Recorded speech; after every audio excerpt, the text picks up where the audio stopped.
Oh, hello and welcome. What are we talking about? Jamie Jakes. I am him. We are going to recap episode 2 of the AFC North Hard Knocks episode that we just saw.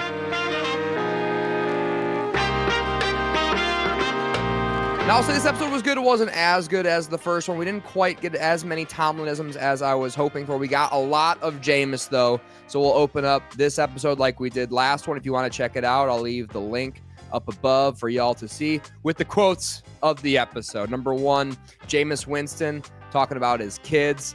He said, one of his sons said, "Dad, I see why you're popular now," which just goes to show that Jameis Winston's kids, the apple isn't far from the tree. They're just as goofy and silly in a great way as he is. Mike Tomlin, a good Mike Tomlinism, was talking to Porter, I believe. He said, "Shit never goes as quick as you would hope it would happen. Thought you were going to start in college week 1, right? How'd that shit go for you?" Just keeping it real, Mike Tomlin. I love that. Jameis Winston, another good one from him. It was actually from a few weeks ago in the Ravens game, but they did include it. So this does count as something that I can quote again for this episode. It's not about the lights. It's not about the camera. It's not about the action.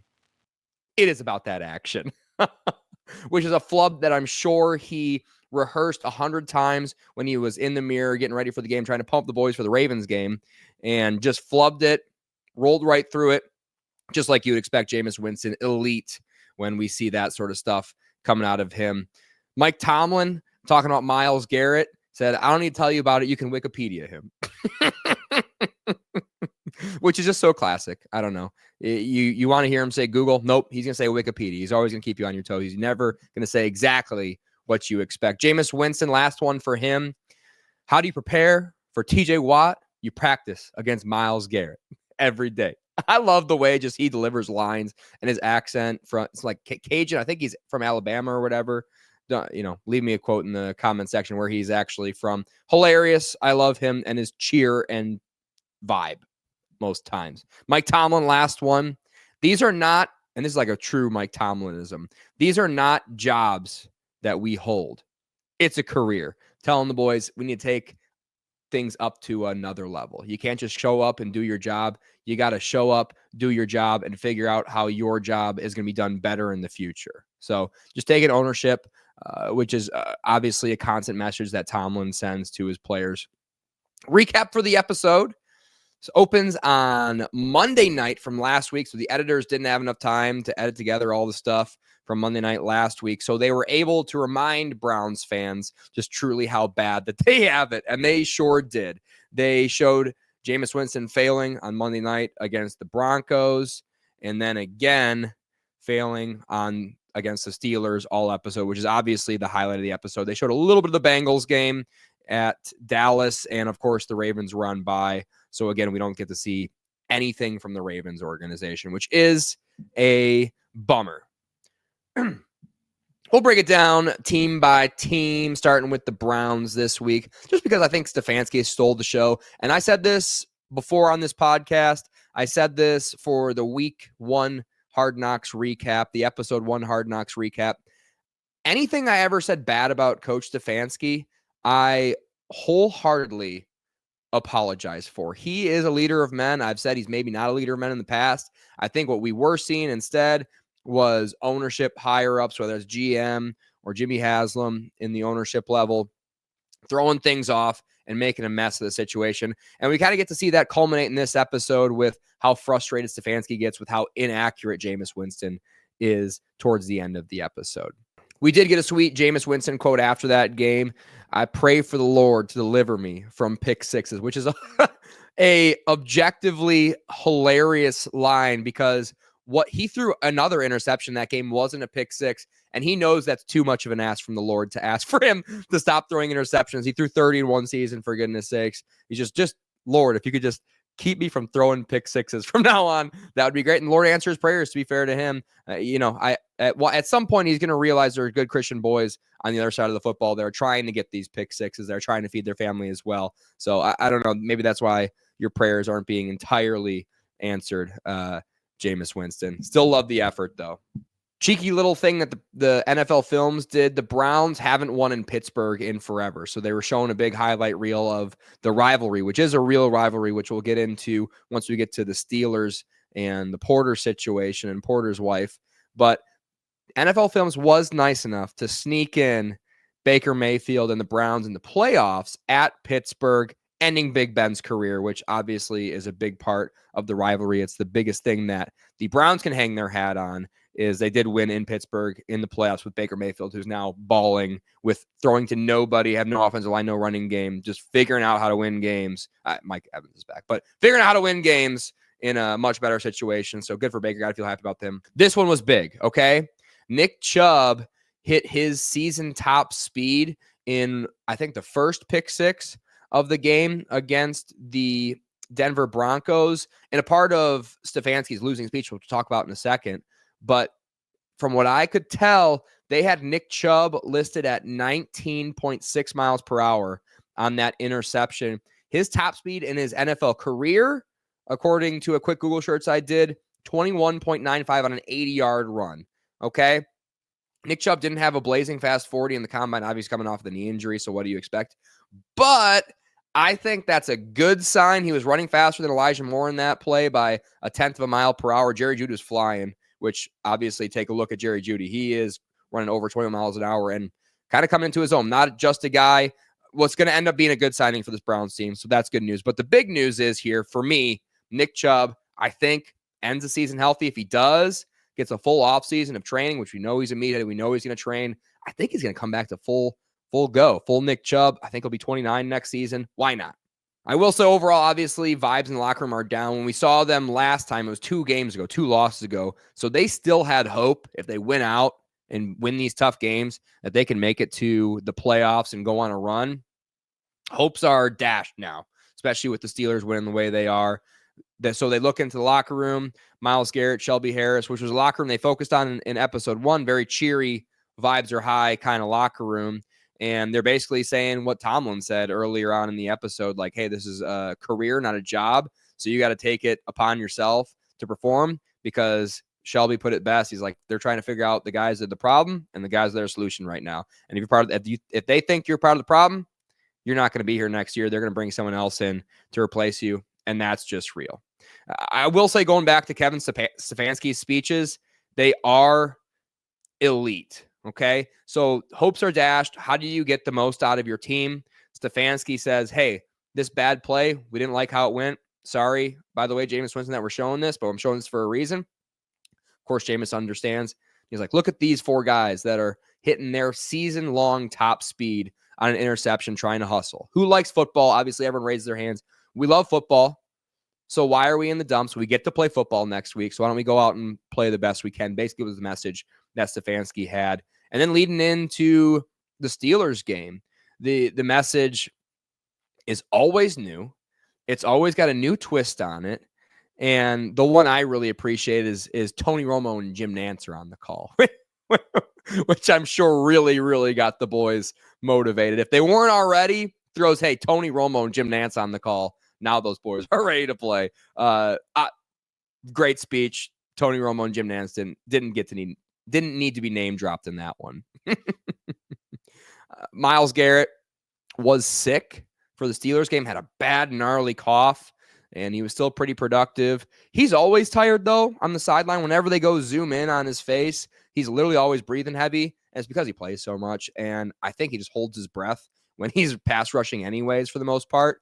So he was sick. I don't think it affected him too much in the game, but something to keep an eye on. Maybe a little storyline for you on his way to a second Defensive Player of the Year winning season. We might be seeing out of Myles Garrett. And then, the moral of the story of the game is Jameis is just so inaccurate and just makes a few bad decisions. And Stefanski's doing all he can, talk to his quarterback and try and get his confidence as high as possible. It's just not working out. It's kind of a bummer to see. And, eventually you just see Stefanski, loss of words on that last interception, sailed the ball way high over the middle, just stuff you would expect a number 1 overall quarterback in the draft to be able to make. Your number 1 quarterback in the NFL. It's a pass they should be making in a good weather game. So it's a real bummer. You take it and you live with it with Jameis Winston. And, just another reason that Stefanski is just so good, because he got so much out of Joe Flacco and so much out of Jameis Winston so far this season. And it just, you can't outcoach some bad play. from your players sometimes. Moral of the story. And again, I apologize to Coach Stefanski for anything I ever said bad about you. Steelers. Everyone was complaining about this 2-hour bus ride. They take a bus to Cleveland. Everybody hates it. They're like, let's get in a private jet. I don't care if it takes 2.5 hours. Get me out of this bus. So that was an interesting little takeaway and just a part of that rivalry that I really like to see. Going back to the logo that a Cleveland Steel Company loaned to the Pittsburgh Steelers that they turned into their logo. Pretty interesting story. Pretty interesting that there's so many ties with Cleveland and other AFC North football teams, and they always seem to get the butt end of all of the issues. So sucks to be a Browns fan, and this episode was kind of a culmination, 2 losing games in one episode, and no end in sight, no quarterback hero is coming over the mountain. Something I noticed out of Tomlin and Stefanski, like I said already, Stefanski on the interception used that as a coaching example. Tomlin also uses film as a tool to lead, either to get their attention or to demonstrate something, or just an X and O's thing, talking to the captain's meeting where he's got all of the heads of each individual player room and talking to them, going over film, saying these are the game breakers. These are guys that we got to keep an eye on. So it's just really cool to see the inner workings of how Tomlin operates in the locker room, because it's different all over different locker rooms. So we can compare that to other Hard Knock seasons. Like, hey, if you're not doing it like Tomlin, you're probably doing it wrong. The big highlight to, I think, this whole episode was Joey Porter, senior and junior, watching the Lions and Packers game, talking about how the season's gone so far. I feel like we learned a lot about them. Joey Porter says he doesn't eat in Cleveland because he doesn't want them to get their money, doesn't eat in Baltimore because he doesn't want them to get their money, and he doesn't want to eat spit, which I guess is pretty fair. And, you roll your eyes at something like that if you don't know what the AFC North rivalry is like. And then you hear Joey Porter's wife wanted to wear a Steelers jersey. All the other wives got to wear them. And, in Cleveland, Joey Porter, senior, not well loved, not well received. And she wore a Steelers jersey, had to get escorted out of Cleveland because she was getting popcorn and drinks thrown at her. And Matt Stafford's wife complains when we boo her children when she comes to the Lions game. So a little bit of a rude awakening to what it's like in the AFC North versus the NFC North, and what Kelly Stafford is not able to deal with or able to tolerate. Joey Porter Sr.'s neck is totally fused. Like, he can't turn it at all. It's pretty crazy. It's just a reminder that these guys are humans and they have to live the rest of their life in a very nice house. I would definitely sacrifice my neck movement if I'm living in a house like that. But hey, pretty good reminder that these guys are really laying their lives on the line whenever we're seeing them play football for our entertainment. So shout out to them. And yeah, just there prepping for Myles Garrett, the Steelers. What was really, really cool to see both teams kind of prep for their superstar pass rushers. The big ball that I think Hard Knocks dropped this time around was George Pickens' hamstring injury. I was like, it was a kind of a surprise inactive. Kind of out of nowhere. I think he showed up on the injury report late, tweaked it, I guess, in practice. And he just really got no insight on, no video, no film of him tweaking it. It just seemed to kind of drop the ball. They just didn't have it on that one. We did see him come over to Tomlin at one point in what I assume was an intermission or a review or something. Just like, man, I want to play so bad. And, Tomlin said something pretty cool, I'm sure, after that. The last takeaway I'll have from the Steelers on this one is Russell Wilson is just so cliche, and it never fails. And I think the guys kind of like it because they're winning. But I think it's a really cool juxtaposition to Mike Tomlin, who turns all these cliches like, hey, keep working, guys, keep hammering. And he turns it into like poetry with metaphors or however he does it. I don't know how he exactly does it, but just an interesting little insight to maybe why Mike Tomlin can operate with less than elite leader in the quarterback position. I think I'll say it that way. Moving on to the shit show that is the Cincinnati Bengals. Hard to be such an exemplary shit show on an episode and a series with the Cleveland Browns in it. Zach Taylor, opening line, juxtaposed to Stefanski, shouting out some guys who are still hustling and working hard and giving the boys a reason to keep on focusing and training and showing the examples to the team. Like, these are the guys that are going to get shout outs. So hopefully they're sitting there like thinking to themselves, like, oh, I want to get shouted out. I want to get my top speed on the screen when it's my time to hustle or show some grit and enthusiasm. So that was pretty cool. Juxtaposed to Zach Taylor basically saying, or literally saying, I don't have a magic speech that'll make these wins pop up on the board. Like, yeah, no kidding. You don't have any magic coming out of those lips, Zach Taylor. Not a guy that I would really want to work for. Not a guy that's super motivating, I would say. He did look good, kind of arguing for the face mask call in the game against the Cowboys. But, what coach isn't going to do that? You need a little bit more out of a professional NFL head coach, I would guess. Stefanski took the opportunity to shout out his good guys, and Zach Taylor basically took the opportunity to be like, what the hell do you want me to do? You guys stink. So it's a very different message that you're getting from Zach Taylor that in episode 1 that you were getting from Tomlin, and now episode 2 that you're getting from Stefanski, two of the two best coaches that I've seen in this series so far. Zach Taylor was on the Rich Eisen show answering a quote from Joe Burrow saying, we're going to see who we can count on over the next few weeks.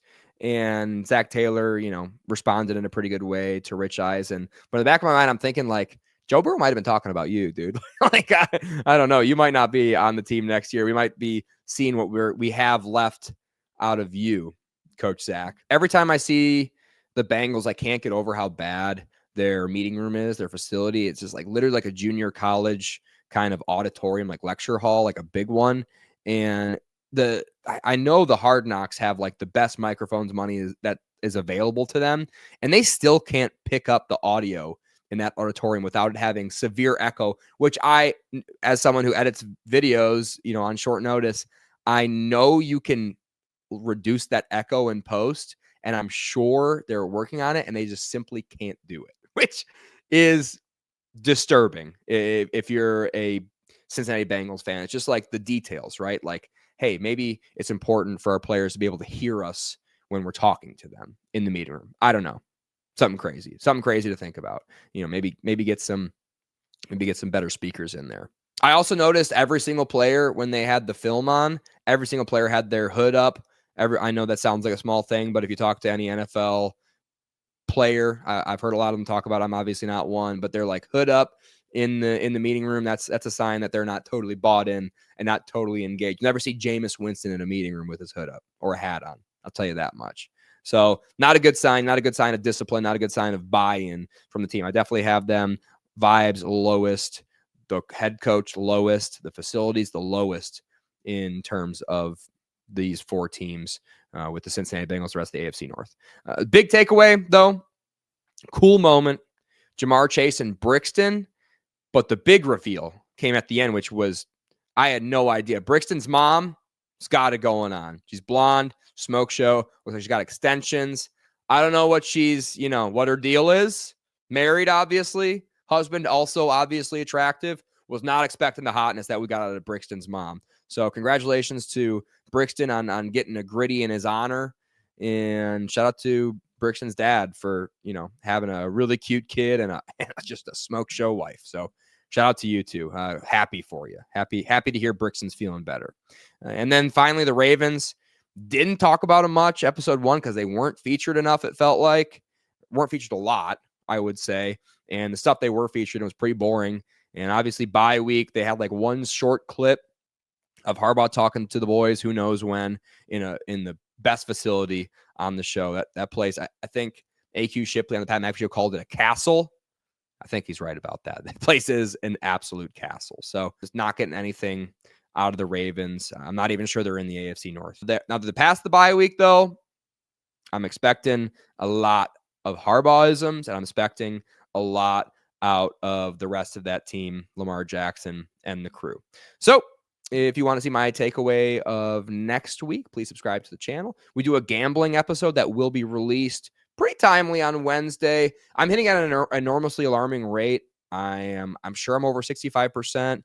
Last 2 weeks, I'm well over 80%, I think, or close to 80% in against the spread hits. So I am 11-3 in winning weeks against the sports books this season. so far in those losing weeks outside of week one. Week one, I sucked. I'll be honest. Outside of week one, those losing weeks were one game behind 500. So, yeah, things are going pretty well in the gambling podcast. If you're into that sort of thing, or if you want to just see us preview a few games, I think we do a pretty fun, good job of doing that and do a great job. Sometimes we tell you exactly how these games are gonna turn out. Makes you sound smart when you're talking to your friends at the bar. So please leave a like, leave a comment on your takes. We're not going to do another power rankings of these 4 teams because nothing's really changed. The only thing I'm thinking of changing was team mood, team chemistry, team vibes.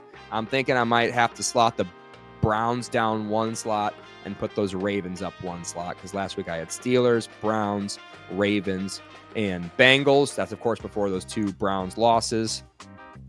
Bengals are going to stay at the bottom of the list because they stink. Same thing with coaches. I have Tomlin, I have Stefanski, Harbaugh, and Zach at the bottom. And facilities, obviously, Baltimore Ravens at the top. Browns second. Browns have solid facilities. I think we saw that this week with the Steelers. Kind of got confirmation on that. Some of their wide receiver meeting room is too small. It's not big enough for how many players they have at the wide receiver position. Almost every single seat's taken. You almost have to have Jermaine Burton sit on somebody's lap, as small as that receiver room is. And then Bengals is worst, obviously. You can't hear what the coach is saying in the meeting room, even with high-tech microphones. Thank you guys for watching. See you next time.